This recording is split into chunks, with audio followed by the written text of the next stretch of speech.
On West Africa's Atlantic coast, the former British colony of Ghana became infamous for its involvement in the transatlantic slave trade, and also for its abundant reserves of gold, which is why the English called it the Gold Coast. The country is rich in raw materials such as oil, which was recently discovered in the region, and, above all, cocoa. Ghana is the world's second biggest producer of cocoa, but despite the plentiful resources, they rarely benefit Ghanaians themselves. Resourcefulness has become a necessity. For some people, white gold has replaced yellow. They're not aiming to get rich, they're merely trying to survive. Ghana means warrior king, a fitting name that reflects the strength and resilience of its people. I want to buy a whole basket. They face a new battle every day.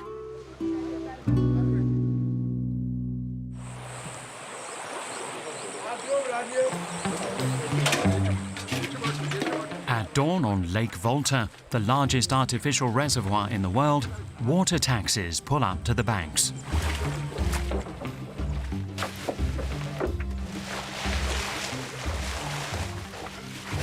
Three times a week, they transport isolated villagers to the big market in the town of Tapa. This particular cow seems to sense that getting on the boat isn't going to be an easy task.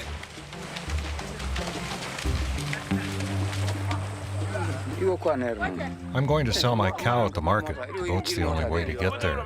It's risky for the cow, but I've got no choice. 1, 2, 3! Let's go!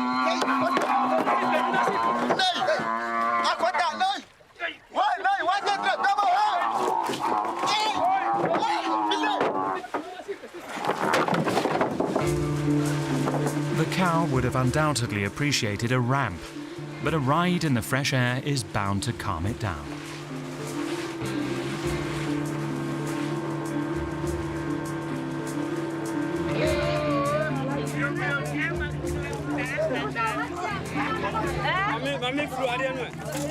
The boats may be primitive, but they are vital for the region's economy. Without them, farmers would be trapped on their islands.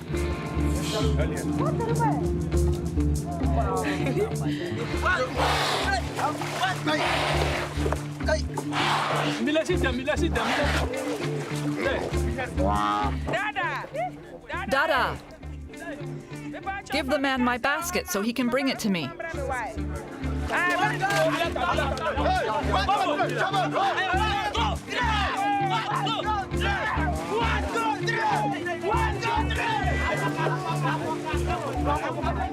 Everyone gets onto such boats any way they can. They have no choice. The ferries are too big to dock at these small patches of land. Although few of the passengers know how to swim, they mainly use the life jackets as parasols. But everything's fine. The lake is like a mill pond. Warily watching the boat's draft, Joseph the captain gets as much onto it as he can.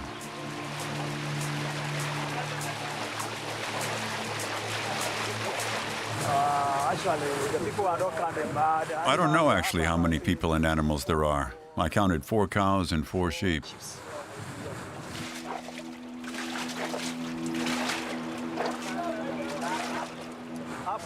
The maximum is about 10, 15 cows. And the maximum number of people, I would say, is 50 to 150. It's very dangerous. If we're unlucky and a storm hits when we're in the middle of the lake, it's really dangerous.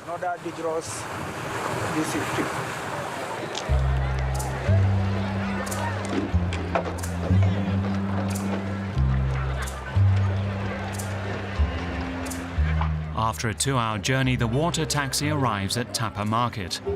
For the animals, getting off the boat is a much more pleasant experience than getting on.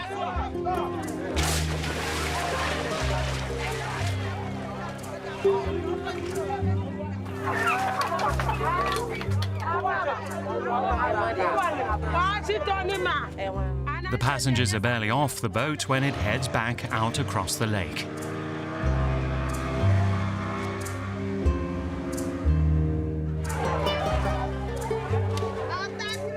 the Tapa market, the scent of spices mingles with the aroma of freshly fried fritters. Still, it's hard to ignore the smell of petrol and fish.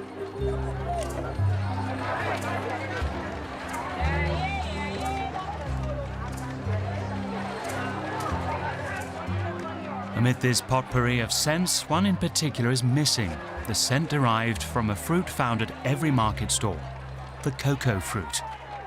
Its scent doesn't unfold until it has been processed. Ghana is the world's second biggest producer of cocoa. Hundreds of trucks transported across the country before it's exported all over the world.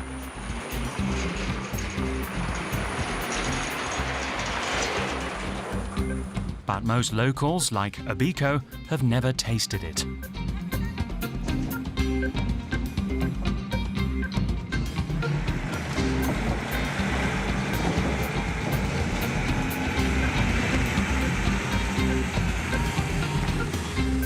All people in this village, they are all the cocoa farmers. They are all from different places to come and work at cocoa farming in this area.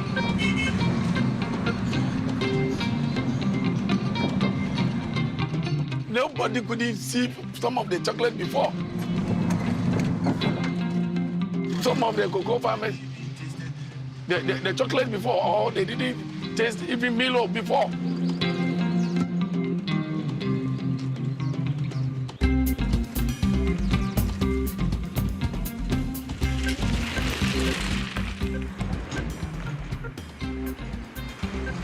Abiko shuttles between dozens of warehouses along the road. He works for the state, which buys almost all the cocoa produced by the region's farmers.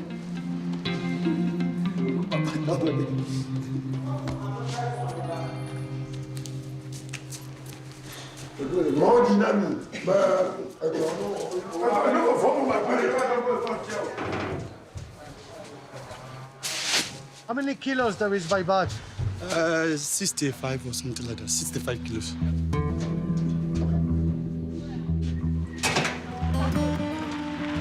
Cocoa sales represent 10% of Ghana's gross domestic product.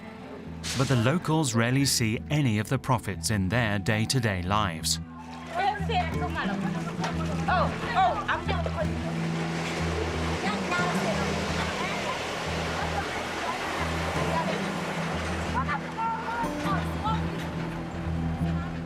A design. The roads leading to the warehouses are run down.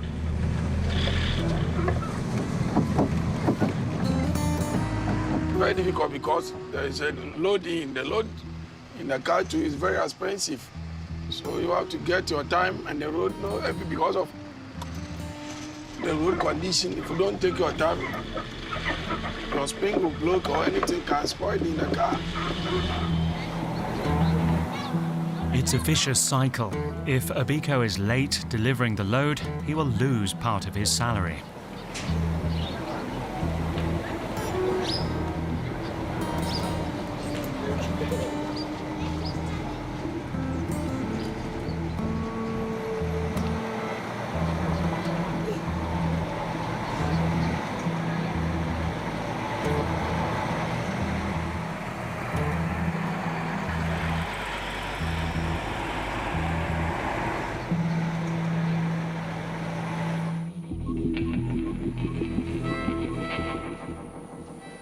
In the heart of the forest, the cocoa harvesters have to get a move on.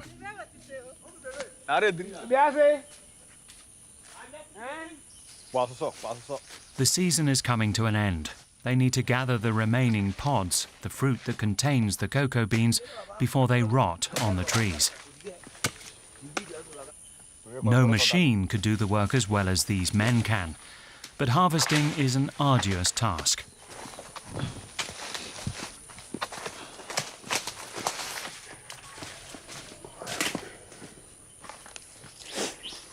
They extract the beans from their pods with machetes, which are nicknamed go-to-hells.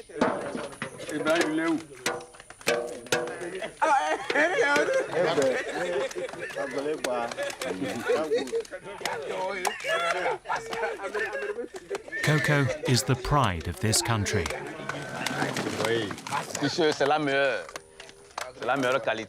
It's the best quality.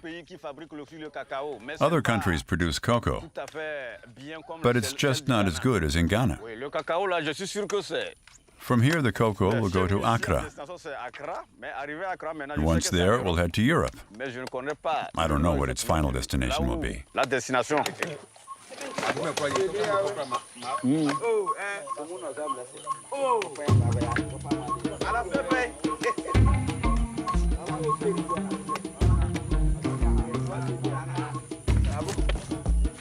Around 15 families farm the cocoa trees in this small forest. But in the past few years, production levels have dropped.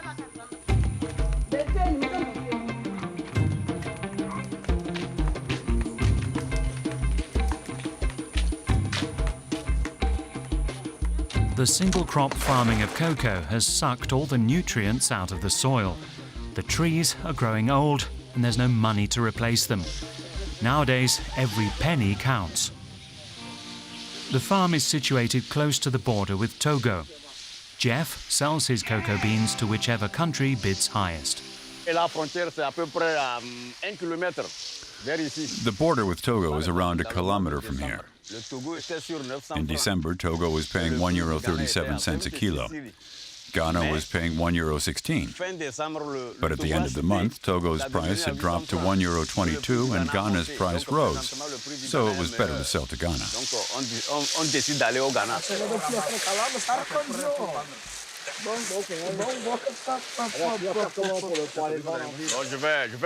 I'm going to load this onto a motorbike. I'll take it to the shop. Why are you putting it on a motorbike? Because there's no path, there's no road. They're just tracks. There's no road suitable for cars. It's very dangerous. There are lots of accidents. Normally, the government should have built bridges, but there are no bridges. So if you're not careful, you'll have an accident. Often you don't think you're going to fall, but then you do.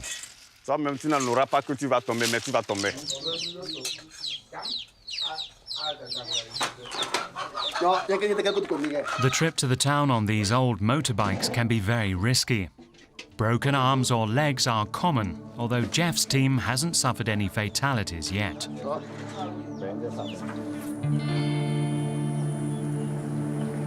Sadly, Maxwell was not so lucky. He died in a car accident as he was delivering bags of cocoa beans to the town. His aunt, Precious, is bringing his body back to the village in a coffin shaped like a cocoa pod as a gesture of honor. Funerals in Ghana are far from morbid affairs. Here, death is seen less as an end as the gateway to eternal life and is cause for celebration. Ghanaians believe in the afterlife. It's important for families to express love and respect for the deceased to ease their journey to the other side. Sometimes burials are large affairs, just like the one today.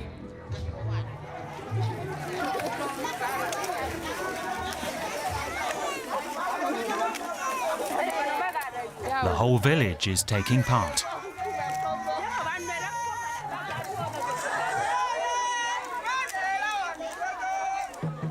The women prepare a traditional dish of corn dough topped with a spicy sauce.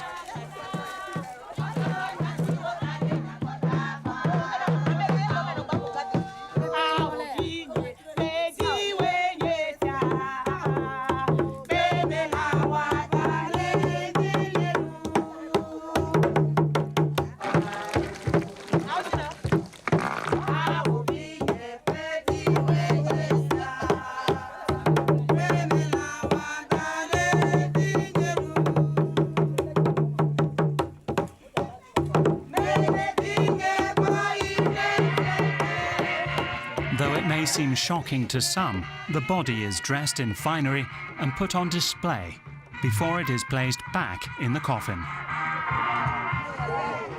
He's dead.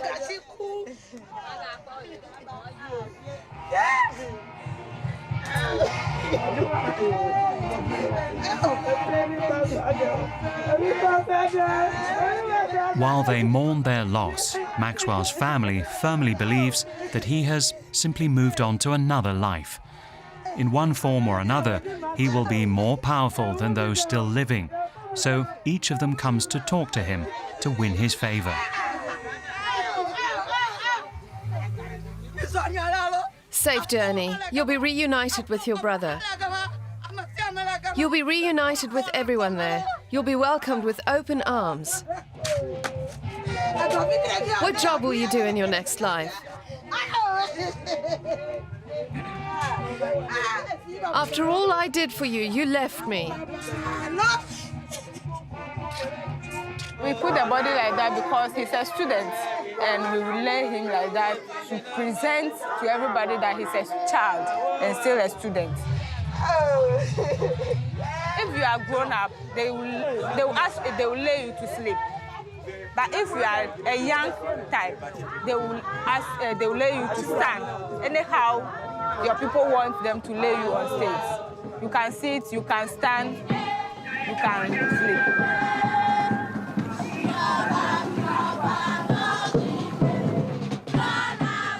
Maxwell's body was preserved in a morgue for 4 months.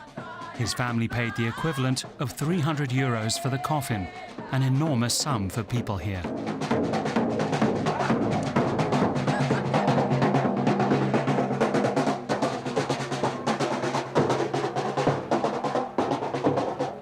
The village scouts and school children give him a rousing final send-off.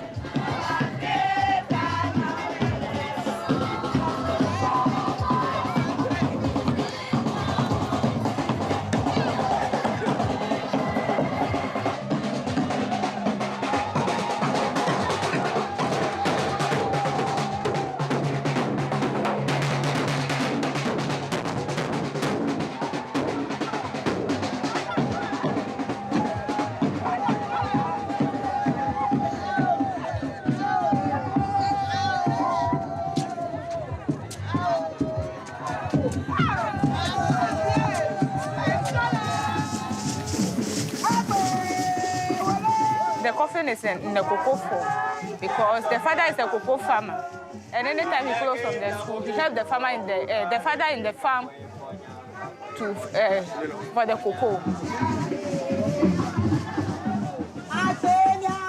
According to tradition, if they are about to put the person in the coffin, only the family will be around him, no other person.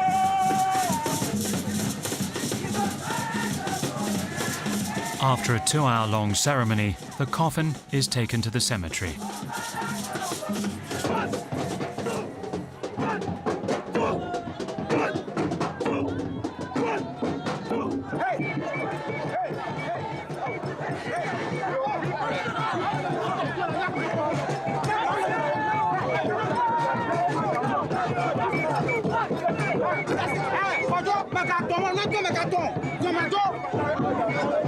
The pallbearers are accompanied to Maxwell's final resting place, where his coffin is again welcomed with scenes of joy, so he can begin his new life in happiness.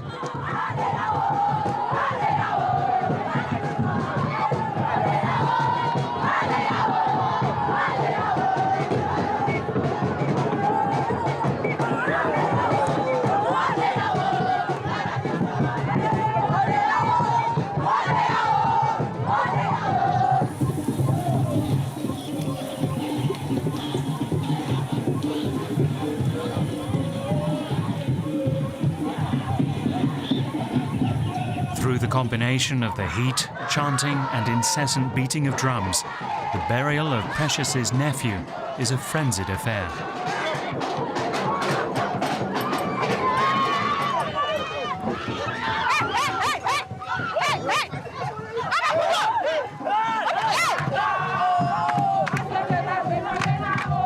Because he's a young guy, he's a youth. That's why the place is very, very busy today. It's the wrong way. Turn him this way.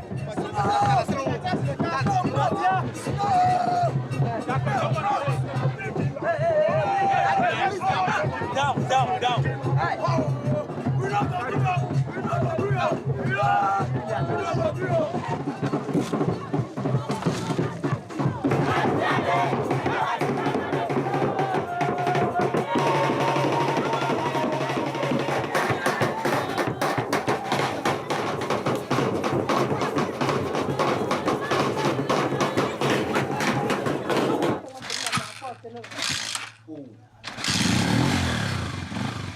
On the plantation, away from the chaos of the burial, Jeff and his men head off to town to sell some of their last remaining bags of cocoa.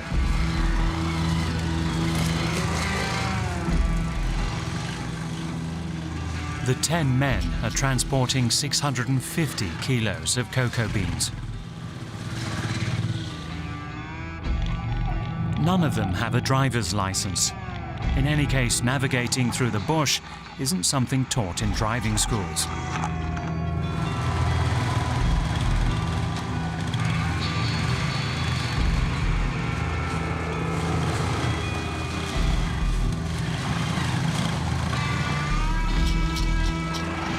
It's a 50-kilometer-long journey, and all the drivers are alert. They want to survive this journey.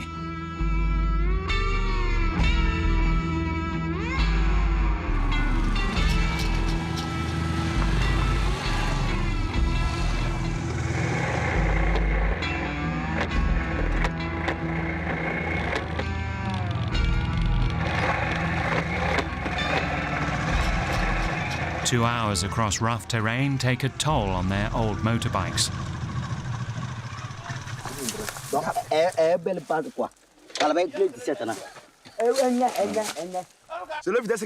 The gear shift's broken because the road is so bumpy. We'll go to the mechanic in Yaskin.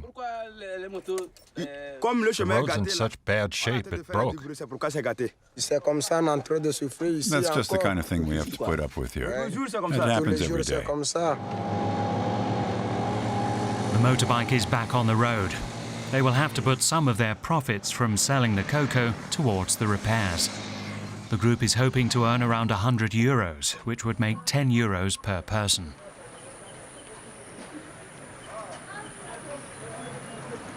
They've reached the final hurdle, but it's not an easy one. Quality control, carried out by the uncompromising Joseph, who buys cocoa for the government. He's the one who sets the price. Merci. I want to check the cocoa, the dryness of the cocoa. If the color is good, it means I can buy it. If the color no good, then, or it's not dry, I have to dry it. Today, Joseph appears to be very satisfied with the quality. He pays Jeff's team 200 euros, 100 more than they were hoping for.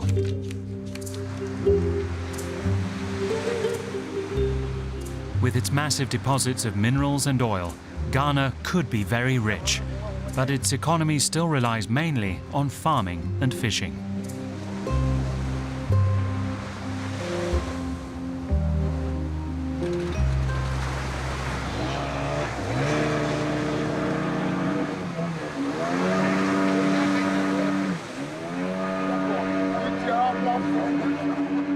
Making a living in these sectors is far from easy. Many call on higher powers to help them get by. Lord, we have come to our place of work this morning. May your blood fall upon us and protect us. Lord, may you destroy harmful evil spirits. Amen.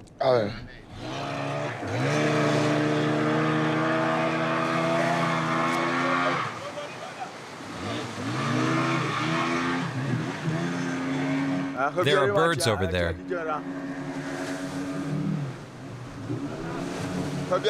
We'll cast our nets over there where the birds are.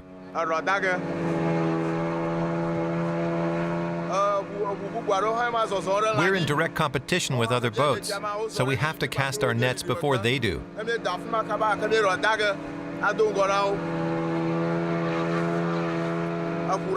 One of them has already started fishing. They're tugging their nets too hard. They're too desperate.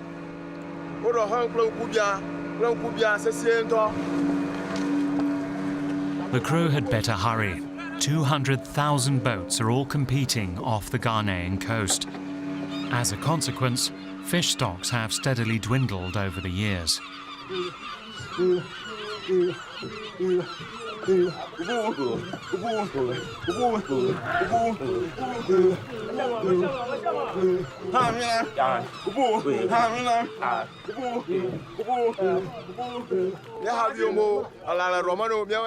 Get a move on.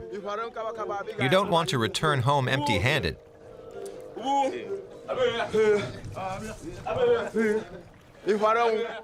Keep going.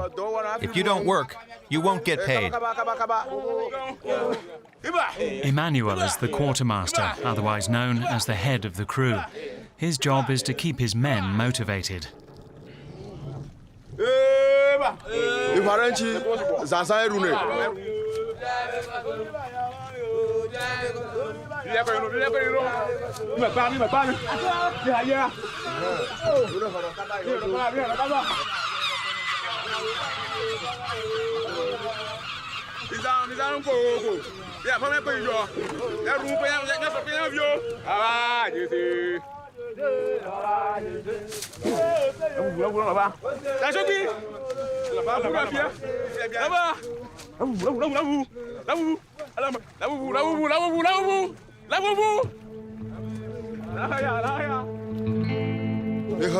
Hurry up so we have time to recast the net once more.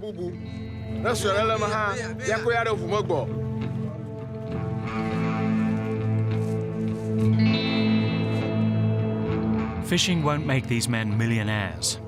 They've caught around 100 kilos at the most, mainly just small fish.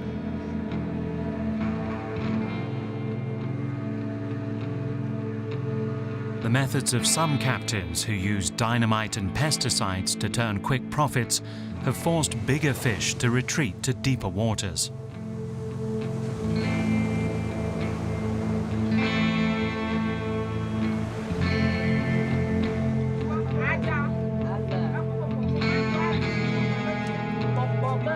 Back on the beach, dozens of women are keeping an eye on the horizon. But they're not waiting for their husbands to return from sea. They're fishmongers.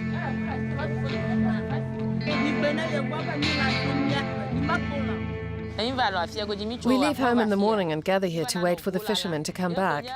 It's the only work we can do to feed ourselves. It also means I can send my children to school.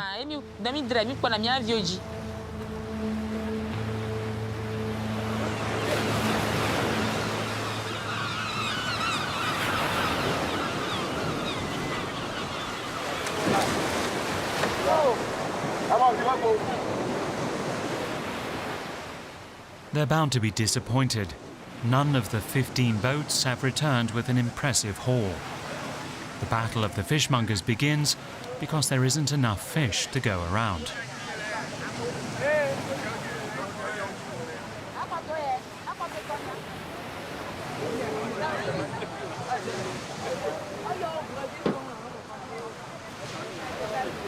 I want to buy the whole basket. I want a basket full too. Fisherman, I want some smelt. What's your price? How much are you selling them for?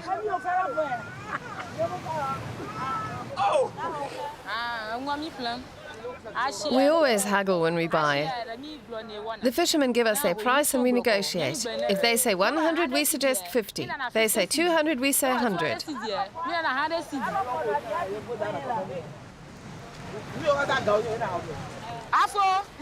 Is that my basket you're filling up? Go ahead, fill it up. Fill it to the brim. I'm going to smoke some of them, and the others will be salted and dried in the sun. Then I'll sell them at the market.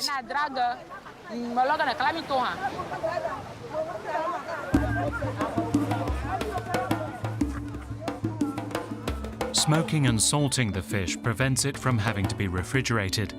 The fishmongers can preserve it in this way for a week, maybe more.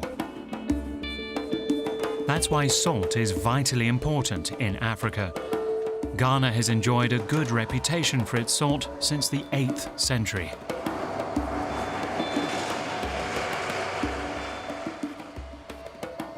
Drivers who transport cocoa and those who transport salt share the same treacherous roads.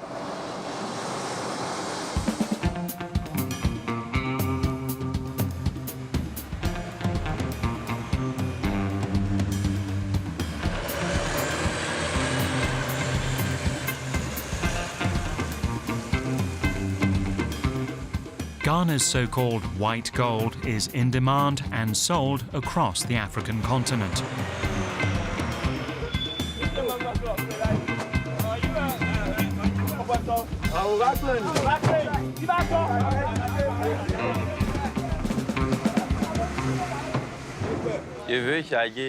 I want to load up 2,000 bags of salt. That makes 50 tons. I keep a close eye on the goods because if there's a problem, if something goes missing, I have to replace it.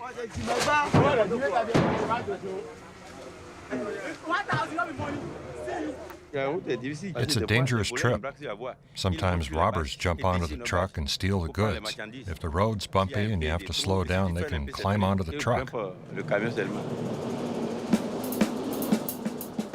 But George has no choice. He has to drive slowly on these poorly maintained roads.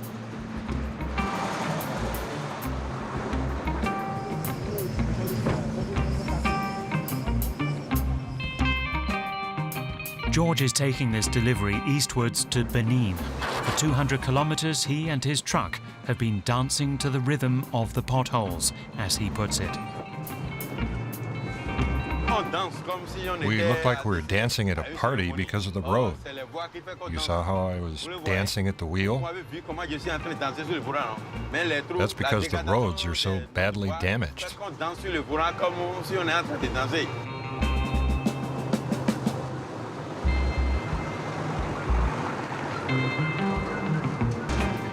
Most coastal residents make a living from salt production. Everywhere you look, there's salt. Even when the women dig down into the ground, they find salt. Salt is one of the rare edible minerals found in abundance. It's an unlimited resource that helps people living on the coast to survive.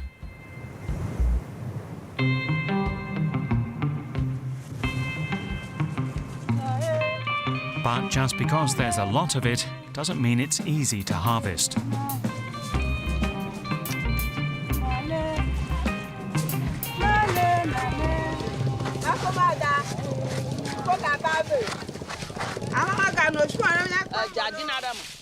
It's the men who delegate and share out the work, and it's us women who have to dig for the salt. The men avoid doing it themselves because it's hard work.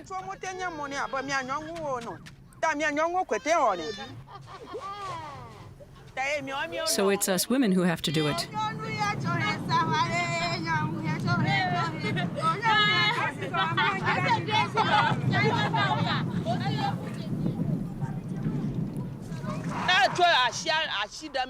If you gather the salt with your bare hands, they get covered in sores. That's why mine are in such a bad state. We use this tool to help. It's made out of wood and nails to break down the salt crystals. I've worked collecting salt for 20 years. It's a really tough job. I have awful aches and pains. I have a bad back. My feet are cracked and hard.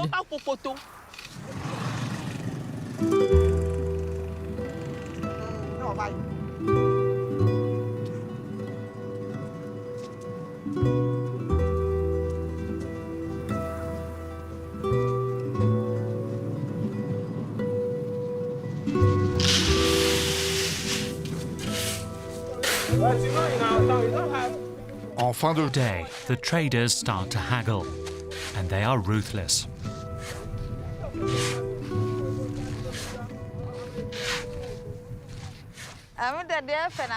I want nice-looking salt. To be able to resell it, I'll have to spread it out and examine it. If it doesn't look good, I won't be able to sell it for the best price. It can't be mixed up with any sand. When it's windy, the sand mixes with the salt. Is this one yours? I said I'd sell it for 200. No, that's too much. How much would you pay for it? I'll give you 100 cedis. Nope, no deal. No deal? Come on, please. I'm not compromising. My salt is nice and white. It's white, but times are hard. People just aren't buying anymore. I'll take it for 120. 120 isn't enough. Yesterday, someone bought it for 150. No lie. If you don't agree, I'll go buy somewhere else. Okay, all right. I'm happy today. My children and I will be able to eat. We'll have full stomachs. She bought everything off me, and I have money to count up. Here's the money. Thank you for buying my salt. May God bless you and protect you on your journey back.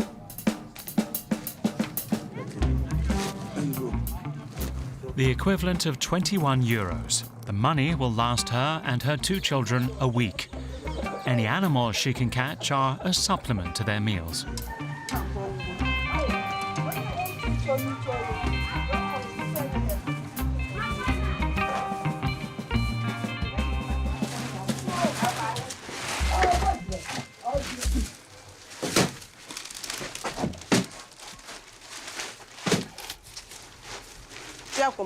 This is my house. It's where I live. All my riches are here.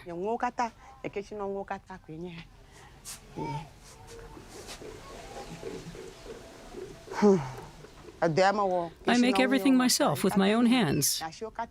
These buckets are mine. I keep these skirts to one side for funerals.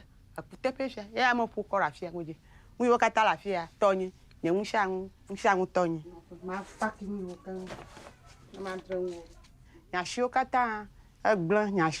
hands are damaged from the hard work I do. They're starting to look like the hands of a leper. But Johanna always tries to keep a smile on her face. Her motto, she says, is, "You can't wear down an axe by slicing bananas." In other words, anything is possible with a bit of willpower.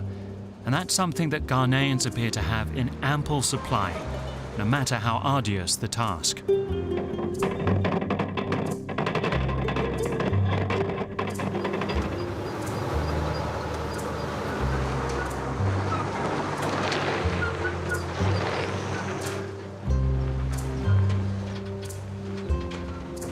George and his assistant have now been dancing in their truck for hours. I like my job. I was destined to do it. My dad taught me to drive. I've been driving since I was young. When I was 12, I could already drive. I've been to Ghana, Burkina Faso, Ivory Coast, Mali, Niger, Nigeria. All these years of driving have taught George patience, lots of it, especially when it comes to crossing borders.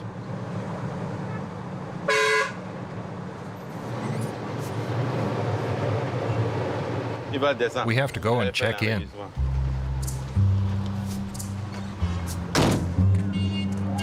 George and his assistant arrive in Aflao, a town on the border with Togo.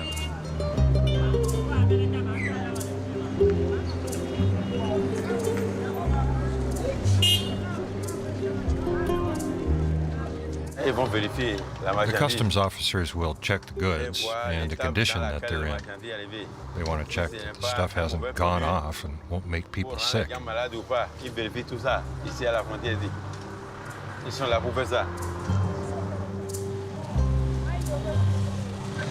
George takes his place among the hundreds of other trucks waiting to be inspected. Some have been stuck here for weeks.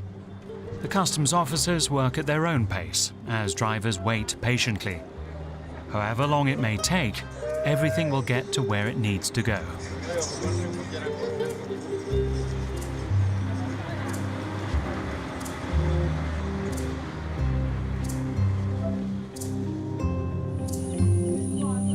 Back at the cocoa plantation, Jeff is also preparing to go to Togo. He's located much closer to the border and so is making the journey on foot.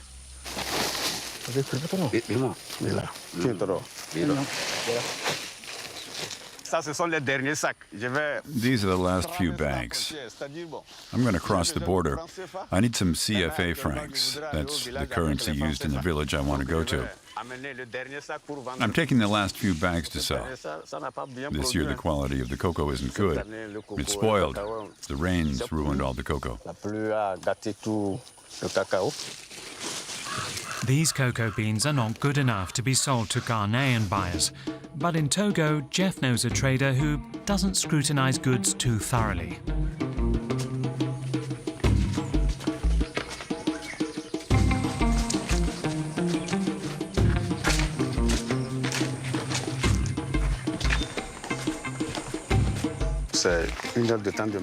The village is an hour's walk away, carrying the cocoa on our heads. When we arrive at the border, we'll cross it and head to the farm. For the cocoa carriers, it's a far from gentle stroll.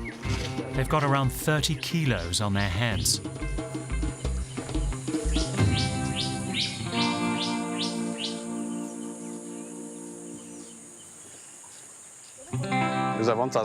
This is the little bridge that marks the border. We've crossed the border between Ghana and Togo, and now we're in Togo. Once you cross it, you're in Togo.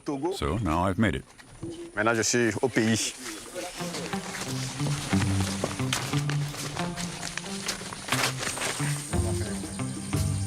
Cocoa, oil, gold, and other mineral resources could make Ghana one of the world's fastest growing economies.